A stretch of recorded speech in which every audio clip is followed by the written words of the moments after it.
alat musik haram hukumnya. Nah, ini termasuk juga nih. Ada ustadz kondang terkenal, terkenual. Ya, yang membolehkan alat musik. Kata dia, tidak ada hukum pada alat. Ini orang aneh. Menyelisihi Nabi, para sahabat, para tabi'in, imam yang 4. Semua imam yang 4 mengatakan alat musik haram, nyanyian haram. Nanti mau ikut siapa? Dan anehnya kaum muslimin, ya, ini anehnya kaum muslimin. Wah, ini nih baru ustadz nih, belum pernah saya dengar ilmu sebelumnya. Ya emang menyimpang, karenanya nggak ada. Paham maksud saya? Lihat hadisnya begitu jelas. Hadis riwayat Bukhari.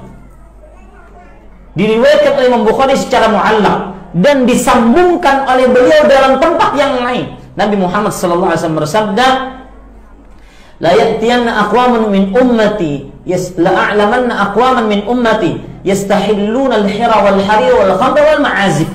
Sungguh akan datang orang-orang dari umatku yang menghalalkan. Berarti asal hukumnya apa, Bu? Haram.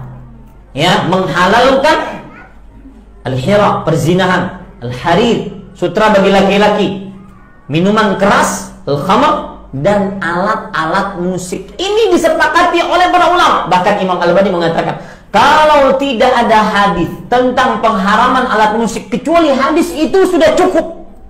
Nah, sekarang ujiannya bagi umat Islam terutama di Indonesia, ada ustadz terkenal mengatakan halal alat musik, tidak ada hukum pada alat.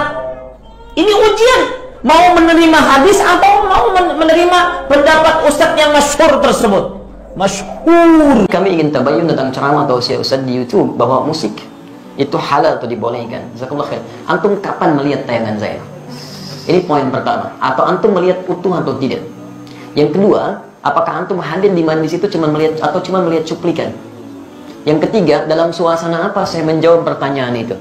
Karena setiap materi yang disampaikan, setiap madis itu suasananya bisa berbeda. Apa yang ditanyakan nggak bisa antum bikinnya di hukum umum. Ini poin pertama. Yang kedua, antum mesti bedakan hukum dengan sikap hukum. Itu berbeda. Hukum dengan sikap hukum. Kalau antum ditanya hukum, antum mesti jujur. Nggak boleh antum ambil sesuai selera antum aja. Yang pengen saya begini, itu sampaikan. Yang menurut Nabi padahal benar, antum tutupi karena hanya jamaah ikut keinginan antum. Itu nggak boleh. Dosa itu antum. Sikap hukum itu beda. Misal, ada hukum, saya beri contoh nanti saya teruskan ke musik ya. Ada hukum misalnya untuk sujud nih, setelah i'tidal. Ya, hukumnya ada dua secara umum. Yang pertama adalah sujud dengan menggunakan lutut dulu. Itu ada di Abu Daud nomor hadis 838 dari Wa'il bin Hujur, posisi paling kanan sebelah bawah. Baik, yang kedua ada menggunakan telapak tangan. Di telapak tangan dulu baru lutut. Ya, itu ada di Abu Daud kitab yang sama nomor hadis 840 dari Abu Hurairah, posisi paling kiri sebelah atas sampai 841. Cuman beda dua nomor. Ini yang disebut hukum. Jadi kalau Anda tanya bagaimana hukumnya, ini dua alternatif yang diajarkan oleh Nabi. Singkatnya ada kemudahan. Anda kalau ingin menggunakan lutut boleh, ingin menggunakan telapak tangan boleh. Karena kita sujud memang hanya menggunakan satu di antara dua itu. Itu artinya kemudahan. Rumus fikihnya disebut al-jam'u wa taufiq. Jadi kalau ada persoalan, hadisnya banyak, antum jangan pilih satu hadis dan antum ikuti, tidak. Kumpulkan semua hadisnya, at-taufiq kemana arah hukumnya. Di situ antum simpulkan. Sampai Ibnul Qayyim al-Jauziyah menulis kitab sifat salat Nabi, beliau menyimpulkan saya pilih yang pakai lutut. Syekh Muhammad Nasruddin Al-Albani menulis kitab sifat salat Nabi, memilih menggunakan telapak tangan. Jadi kalau antum ngajinya menggunakan kitab sifat salat Nabi Syekh Al-Albani, pasti pakai telapak tangan itu. Lihatnya. Kalau antum baca kitab Syekh Ibnul Qayyim al-Jauziyah, Masya Allah akan menggunakan lututnya. Nah, dua-duanya dipraktekkan. Nah, jadi kalau antum menggunakan lutut benar, menggunakan telapak tangan benar, yang salah itu ya menggunakan selain keduanya. Bisa pakai kepala duluan gitu kan? Itu kan keliru. Ya. Dan diantara yang pakai kepala duluan belum apa-apa sudah rame gitu kan? Lihat orang pakai telapak tangan disebut ini salah nih, yang benar pakai ini. Mungkin antum ngambil salah satu aja. Dan yang tidak tepat ketika Anda mengajarkan pakai telapak tangan atau pakai lutut, Anda mengatakan ini yang lain salah nih, yang benar pakai ini. Hadisnya dhaif. Antum berani mendaifkan Syekh Ibnul Qayyim al-Jauziyah, antum siapa? Ya? Antum mengatakan yang pakai telapak tangan salah, antum di mana makamnya Syekh Al-Albani? Jadi jangan sampai kita yang belum tentu hafal hadisnya jadi pada rame. Hadisnya aja nggak tahu gitu kan? Ya itu hukum. Adapun sikap hukum itu pilihan antum terhadap hukum. Antum bersikap ingin menggunakan lutut, silakan. Bersikap ingin menggunakan telapak tangan itu silakan, itu nggak ada masalah di sini. Jelas di sini? Nah sekarang dari pemahaman ini, mari kita tarik kepada pertanyaan tadi. Musik apa sih hukumnya? Apa dulu musik tuh? Antum kenali dulu. Apa dulu musik? Jangan-jangan ribut masalah musik, antum sendiri nggak kenal musik. Antum menghukumi musik, handphone antum sendiri banyak musiknya. Ringtone, tone itu kan musik. Begitu bunyi, musik itu haram. Bunyi, ting-ting, ting-ting gitu kan. Masya Allah. Haram semua tuh di HP antum tuh. Antum harus kenali dulu apa itu gitu kan. Musik itu segala suara yang menghasilkan irama. Ingat ya, kami alhamdulillah saya sampai S2 itu spesialis saya di bahasa Arab. Saya senang tafsir Quran. Saya sangat cinta Quran ya. Dan alhamdulillah untuk memahami Quran saya harus paham bahasa Quran. Maka saya belajar di bahasa itu. Dan turunannya nanti ada pembahasan tentang syair. Yang di syair itu salah satu sebabnya pembahasan tentang musik. Karena unsur dari syair itu musik. Salah satunya. Musik segala suara yang menghasilkan irama. Jadi setiap suara menghasilkan irama itu disebut dengan musik. Jelas di sini? Ini dibagi dua nanti. Ya, yang pertama, ada yang tidak menggunakan alat. Jadi suara. Dan orang Arab sudah terbiasa tentang itu. Maka ketika mereka membuat syair, di antara unsur syair itu salah satunya musik. Kalau antum belajar jurusan bahasa Arab, berbicara tentang syair itu pasti itu akan belajar itu. Di antaranya ada irama, musik di situ. Kalau diturunkan ada 16 rumus, disebut dengan bahar di ilmu arud. Ada bahar tawil, ada madid, ada rajaz, ada macam-macam. Dan sejak zaman jahiliyah sudah ada. Jadi begitu mereka bikin syair tidak ada irama musiknya, itu disebut aib musiknya. Aib syairnya, celah. Bukan syair yang fasih. Ya, tawilun lahu dunal buhuri fadailu fa'ulun mafa'ilun fa'ulun mafa'ilu kifanat min dzikra habibin wa manzili bisaqtili wa bainad dakhuli fahawmali. Selalu ada iramanya, membedakan satu dengan yang lainnya. Nah, pada yang seperti ini bahkan turun ayat Quran. Saya ulang ya, bahkan surah khusus yang membahas tentang kebiasaan mereka. Surah ke-26 disebut Asy-Syu'ara. Asy-Syu'ara itu jamak dari kata syair yang berarti pemusik, penyair. Nggak pakai penyair. Itu penyair. Saya ulang ya, penyair. Jamaknya Asy-Syu'ara.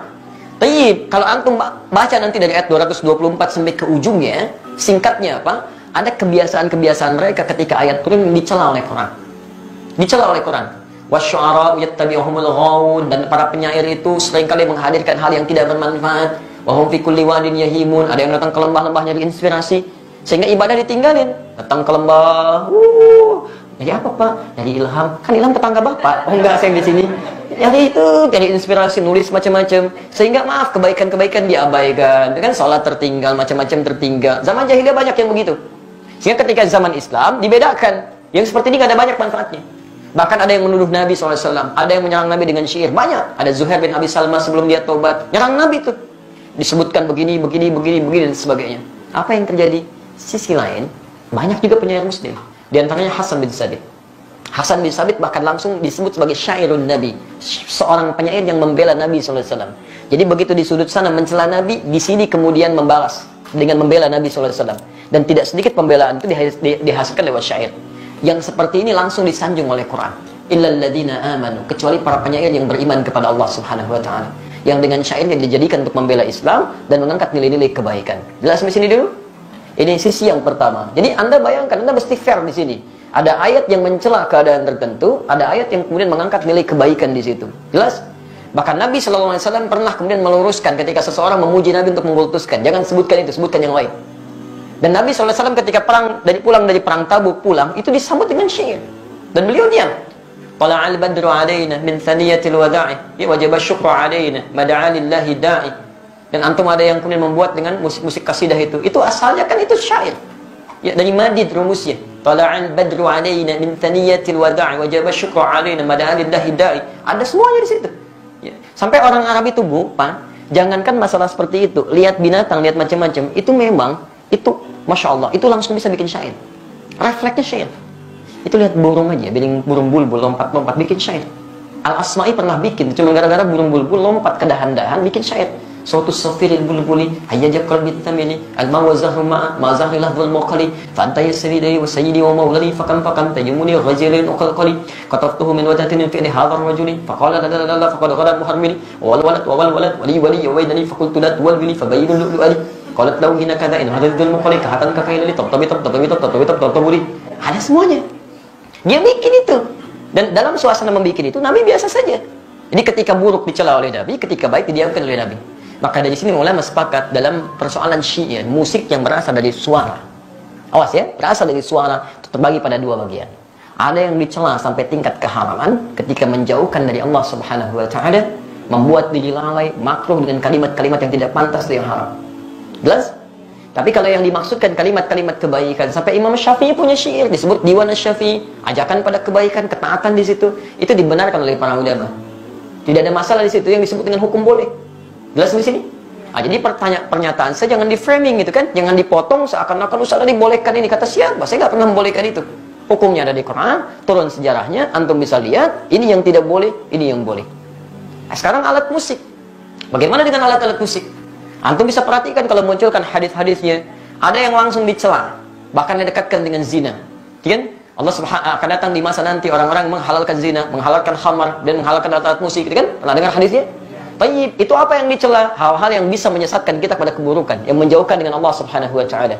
Bahkan disebutkan oleh Nabi seruling itu bagian dari panggilan setan, gitu kan? Karena ketika dia digunakan banyak orang maksiat di situ. Ya, minum khamar, ada yang mabuk-mabukan, ada yang berzina, ada yang macam-macam. Silakan cek ya, silakan antum cek. Setiap kali menemukan musik di tempat-tempat yang tidak baik, pasti turunannya maksiat. Itu yang jatuh haram di situ. Haram dan seterusnya. Tapi ada di antara hadis-hadis yang antum pernah lihat, bukankah pernah Nabi SAW datang ke rumahnya Sayyidah Aisyah?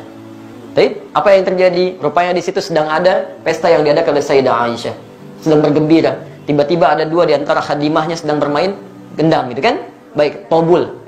Dia sedang kemudian bersyair. Datang Abu Bakar. Ketika Abu Bakar datang dikatakan, Abi mazmur syaitani fi baitin Nabi SAW. Ini yang setan ada di rumah Nabi. Kata Nabi, biarkan, daha ya Abu Bakar, falikul ummatin 'id. Karena setiap orang, setiap umat punya hari rayanya. Biarkan aja katanya. Jadi ada yang dibiarkan oleh Nabi, ada yang tidak diperkenankan. Tapi pembiaran Nabi itu juga bukan menjadikan Nabi fokus kepadanya. Nabi nggak fokus. Nabi nggak pernah misalnya pikirin itu, nggak pernah nikmati itu. Jadi beliau biarkan, tapi beliau nggak mencela. Jelas di sini? Ini menunjukkan bahwa pada hakikatnya Nabi tidak mengutamakan tentang musik itu.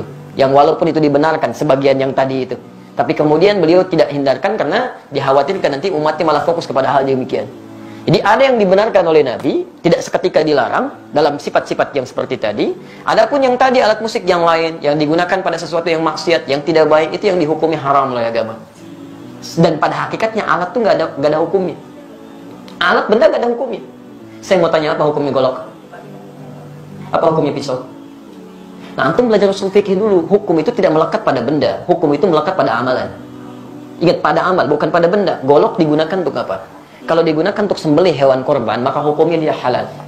Tapi kalau digunakan untuk, nah ini poinnya. Misal, ancam orang, bunuh orang.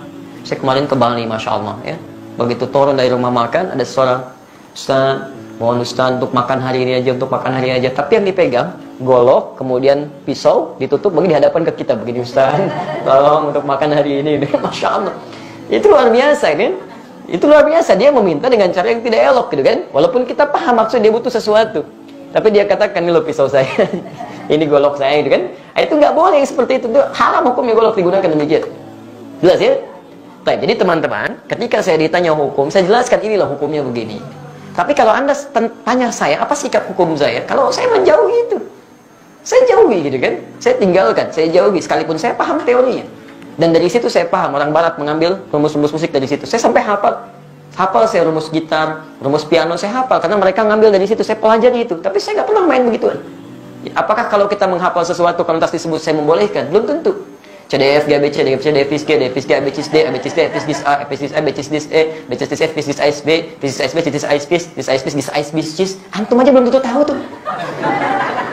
Jadi kita membaca sesuatu bukan berarti kita masuk di dalamnya, tidak gitu kan? Untuk merumuskan rumus hukum yang boleh, yang tidak boleh. Antum mungkin biasa, tapi bagaimana dengan orang-orang yang profesi di dalamnya? Ada yang mengajar begini, ada yang begitu. Saya mesti berikan pendalaman hukum seperti ini. Tapi sikap saya seperti ini. Jelas di sini? Baik. Antum boleh tidak sepakat, tapi jangan sampai ketidaksepakatan itu menjadikan kita harus saling mencela. Itu nggak boleh. Nggak boleh. Dalam tidak sepakat pun nggak boleh mencela. Apalagi dalam hal sepakat, kan? Baik. Alhamdulillah. Jelas di sini?